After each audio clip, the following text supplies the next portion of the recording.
Welcome to the stage.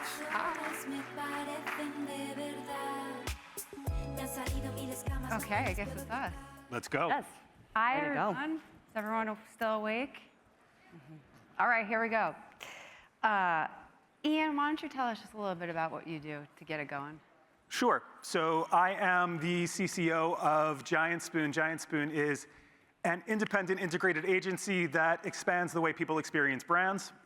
My job at the agency is to oversee all of the creative, experiential design, and content production that we do. And because Giant Spoon is a creative shop that was born out of media, and because we believe media is the last, I beg your pardon, because we believe creative is the last unfair advantage in media, I have a seat at the table for all of our media assignments when it comes to clients like De Beers or Mass Mutual or GE.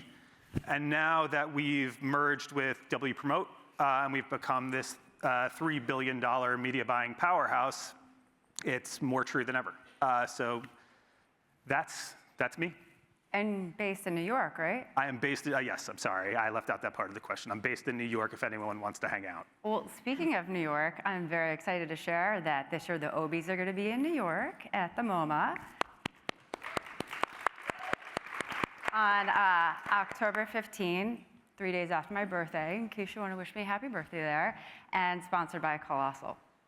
That's amazing. Thank you, we're excited. Grace, tell us a little bit about what you do out in LA. Sure. So as you just mentioned, I'm based in LA, but I did live on the East Coast for 10 years. So hello, everybody from New York and DC. My name is Grace Teng. I'm a partner and chief media officer at Zambezi. Just a quick background, as I mentioned, I've been on the agency side, the client side. I was actually in politics for 4 years. And then I was in the turnaround business with private equity in New York for a hot minute. And then I started at Zambezi 8 years ago and essentially built out Scale by Zambezi, which is the media arm. So we went from 0 to 40 million in 3 years, which was very exciting. And I wanted to die at the same time. It's one of those things, but it's been a very exciting ride. And just a little bit about Zambezi. We are independent, female-owned advertising agency, 20 years at this point.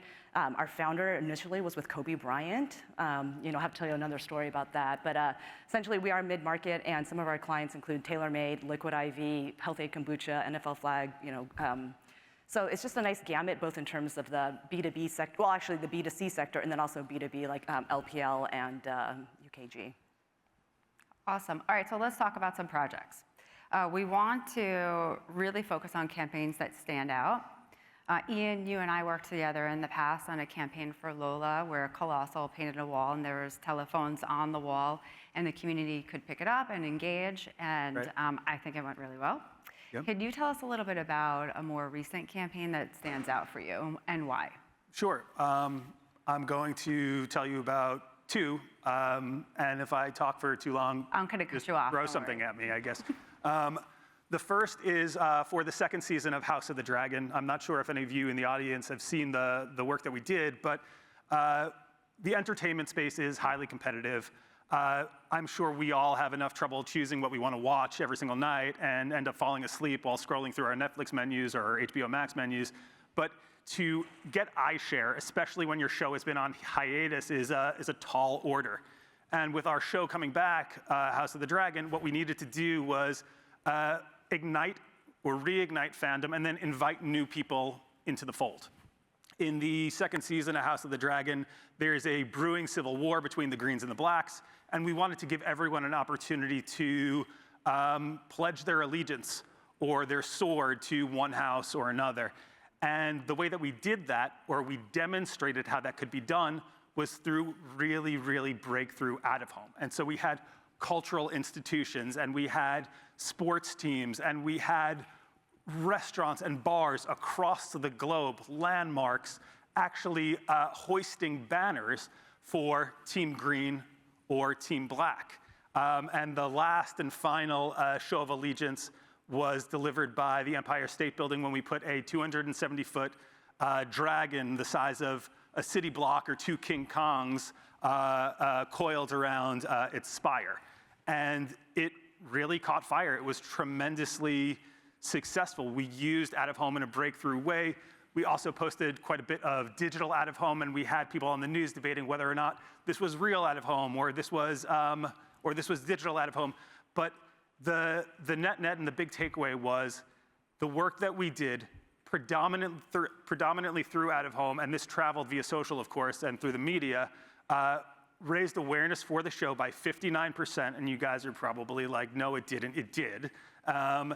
And we conducted a study ourselves. We said, or we found, I beg your pardon, that people who were exposed to traditional media and then our non-traditional use of out of home were 29% more likely to watch the show.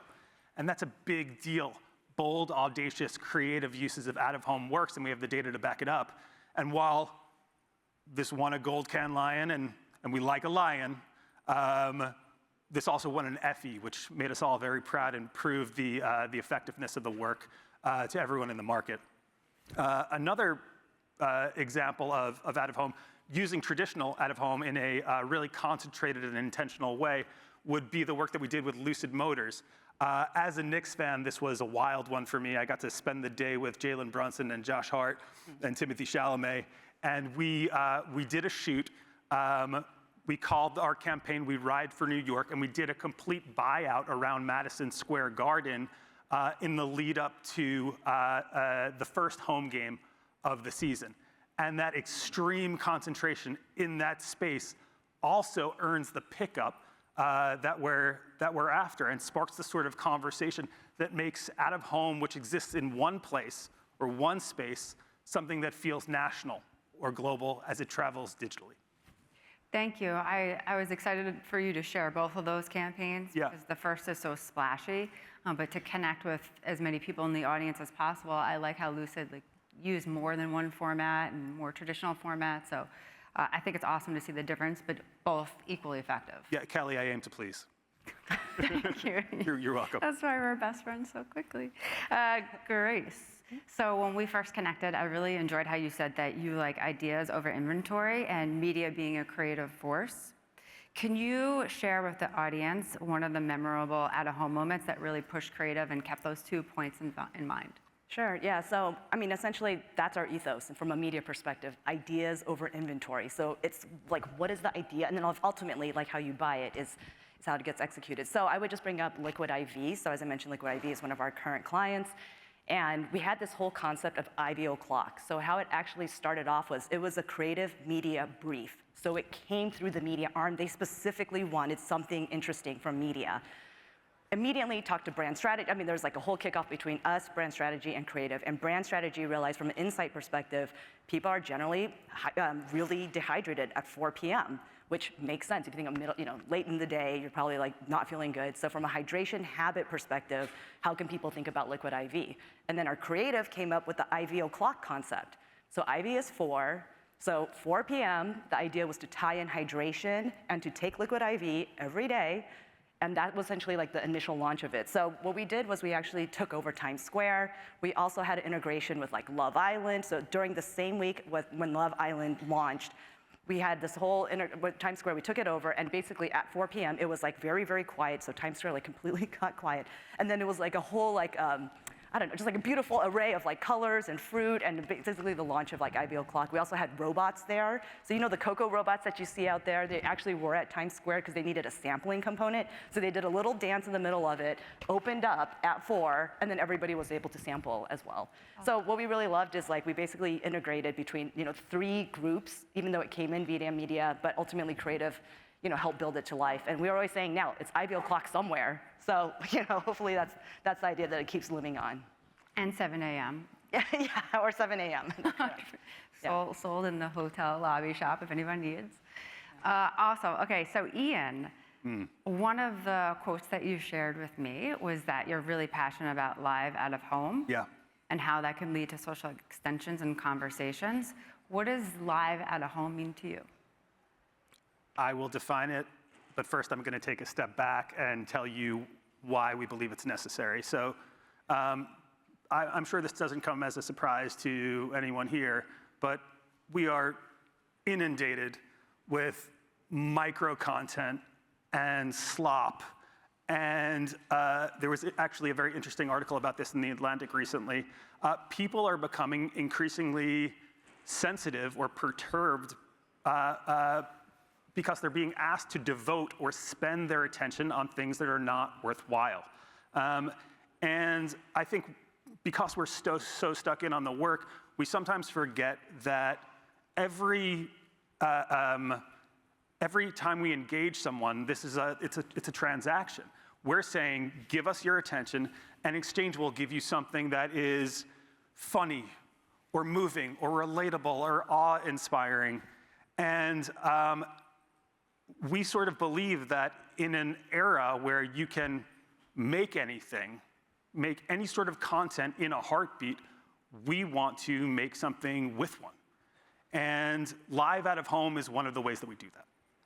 Live out of home is out of home that has some element of action about it. And I'll give you a couple of examples. Recently, to celebrate Project Hail Mary and to raise awareness about it, we had actual static out of home, or I beg your pardon, it was digital out of home, interrupted by Rocky, the alien from the film. He had a message for everyone. He said, go to Lincoln Center at this time on this day, and I'm going to sort of touch down and visit. We had a 50 by 50 interactive hologram waiting for everyone there, and it was absolutely spectacular. Rocky showed up, but so too did Ryan Gosling, who performed a scene with Rocky, and all of a sudden something was unfolding, something was happening. So whether it's that, or whether it's a mural being painted and watching the process of it, or it's a QR code appearing over the skies of Austin during South by Southwest to promote Halo, these sort of happenings feel like they have a heartbeat. They feel like they are satisfying the transaction and the exchange that we have in mind, and we're giving everyone their money's worth and ultimately making a very important emotional impression on behalf of the brand that we're representing.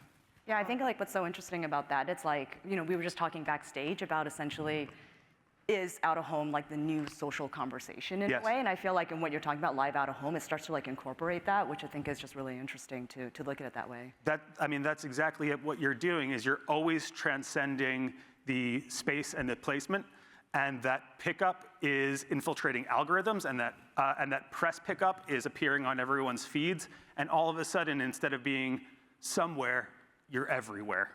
And again, that sort of harkens back to my earlier point about creative being the last unfair advantage when it comes to media. Yeah. I mean, I would actually just note, sorry. Keep it going, Grody. So, you know, earlier if you guys had listened to like Nick Tran speaking, I mean, essentially he changed his media mix from 0 linear TV, which fine, but then when there's like less digital and less social and more out of home, I thought that was really interesting. And you know, I know we were just talking about this example, like in the Boston Marathon, like I know with Nike, they had just, you know, released something that there was, you know, promoting runners, but kind of throwing shade on walkers. And eventually there's so much backlash that they took that down, and then ASICS used out of home and then added in like supporting runners and walkers. And it was all on out of home. And yes, it then lived on social, but it was interesting that they chose out of home as like the social conversation essentially. And I just thought that was really neat because it just feels a little bit more gravitas, like if you're in person. I mean, obviously through social it's really quick, but I think somebody took the time and effort to like, you know, have that up there, I think just made a bigger impact. It's bold, it plants a flag. Yeah. Great segue into money. Mm-hmm. So I was personally very excited when Grace shared that out-of-home spending at Zambezi is higher than most media agencies you talk to, and that just spend is increasing in general. Can you tell us in the audience what's driving that and how we get more money coming our way? Yeah, I mean, I can say out of home is we are disproportionately from an average agency spend more, and I think it's two things. One is the whole media, or the creative media concept. Like all the, you know, the people want these ideas. And you know, from a mid-market sector, like we're able to deliver. The other one is measurement. So an example that we have with Google Fiber is one of our clients. They're only in specific zip codes. So I mean, it's extremely laser targeted into like reaching people at a certain location.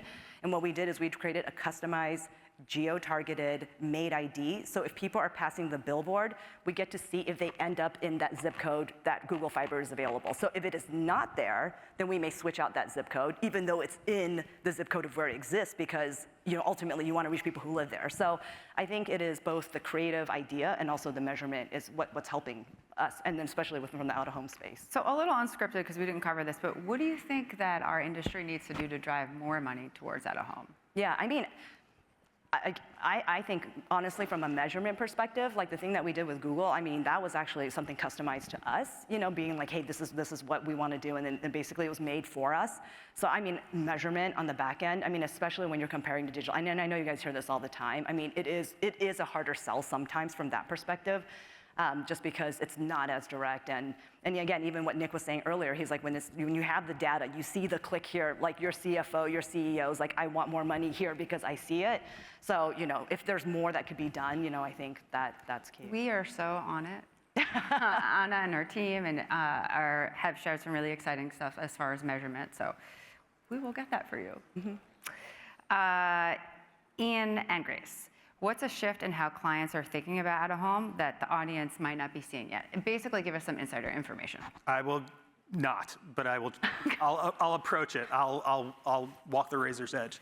I think what I'm hearing are two things. We want bolder out-of-home that does all of the work that I described to you earlier, which is earn press pickup, become a backdrop for people to take photos against. And ultimately, like, achieve shareability. They want to transcend the placement, right? I think that is something that I'm hearing all the time. And so that's exciting for us. I mean, what we receive is a creative challenge, and I think we're definitely uniquely equipped to meet that challenge. I think what we're hearing on the flip side sometimes from out-of-home skeptics, which I think is equally worth addressing, is out-of-home doesn't do anything for us. And I think what they mean, whether they know it or not, is that bad out-of-home doesn't do it for us. Bad out-of-home doesn't achieve results. Out-of-home that isn't courageous doesn't achieve results. And I heard something really interesting at Cannes last year, and I'm going to butcher it. Or no, I won't butcher it. Actually, I'll do a pretty good job at delivering it, but it's not mine. There are some ideas that are built for the zoo, and there's some ideas that are built for the jungle. The zoo is internal teams. It's very easy to get a yes from the zoo. When an idea is truly built for the jungle, it is meant to be out there and achieve the results with real people that you're after. So I think it's very important for all of us within the agency and for our partners, our brands, to ask ourselves, did I come with something that is built for the zoo that's going to get an easy yes and then not achieve the results that we're after? Or have I built something for the jungle that is wild enough and strong enough to actually break through? Yeah, and I would say, like, on my side, I think it's, you know, I mentioned, like, is out-of-home like the new social conversation? So I feel like, you know, there's always out-of-home social, it complements one another. But can out-of-home be the first and then it lives on social? Can there be more of these? Because I feel like initially it's been the opposite, at least internally. It's been like, let's create a social campaign and, oh, we can have a billboard right here. It'd be really cool, this one billboard to show it. But like, if you can actually flip the script on that, I think not only would your budgets increase, but I also think the idea surrounded by some physical location and then living online and having that being amplified, I think that would be great. I don't know how much more time we got, but I'm going to jump to the last one because it's fun and we don't want to not do this. Okay, this one's a little controversial. Everybody ready? Great. So later in the programming, we noticed that there's going to be a demonstration of using AI to create a campaign from scratch. And there's no denying that AI is going to be a part of all of our companies in the future. But the three of us agree that it starts and ends with humans. So what I want these two super smart human beings to do is to work on a campaign together in real time in very little minutes right here on the stage without using any AI. Are you ready? You have to be. You are a cruel person. Okay. Let's go. Thank you. Okay, so here's the brief. Okay. You have $1 million. No, wait, make it 2. Okay, you have $2 million. That makes me happy. Can we do You like that? 2.1? You want 1 or 2? I would like 2.1 million. You got 2.1. Okay. So you have $2.1 million. You have a fashion client. Okay. And they want to advertise during Fashion Week. During Fashion Week, okay. How are you two going to work together? And don't get excited, Ian, because Grace got the first call. Okay. It's her client. All right. They called Grace. Okay. Grace, what are you going to do, and when are you going to call Ian?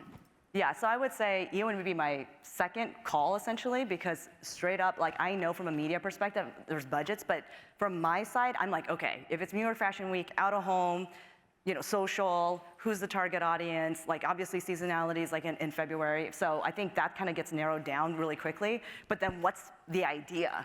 And then the other call I would make is also with our brand strategy person, is because like from insights, like what else can you find about, whether again, the audience or like how people are using, like different types of, whether it's fashion or accessories. And so I would say, yeah, I would look at it from that perspective and then essentially call Ian.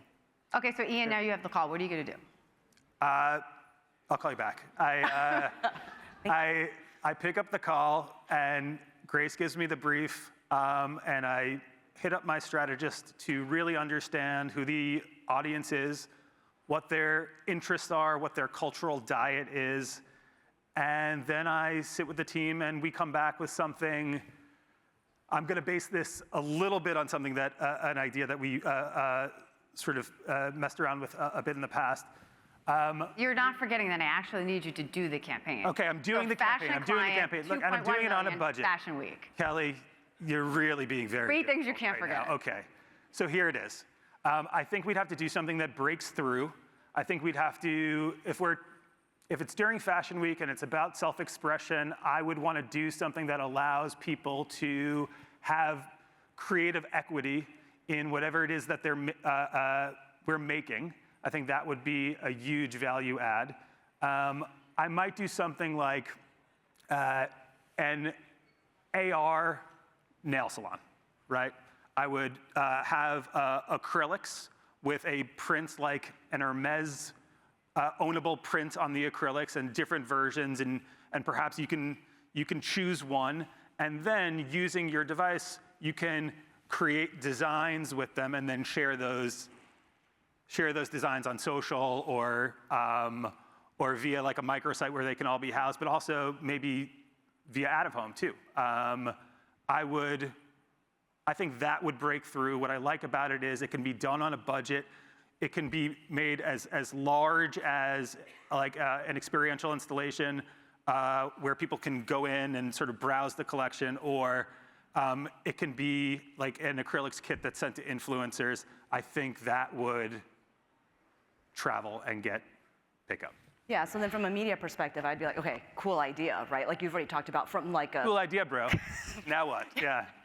This actually happens a lot in meetings. Okay. But yeah, in terms of out of home, looking at from New York, LA, like is there a way as people are creating these different acrylic nails, like is it possible to put it live, like on social? Is it possible to do it live in terms of out of home? Like how would we promote it from a paid perspective? What are the right influencers that we should be using?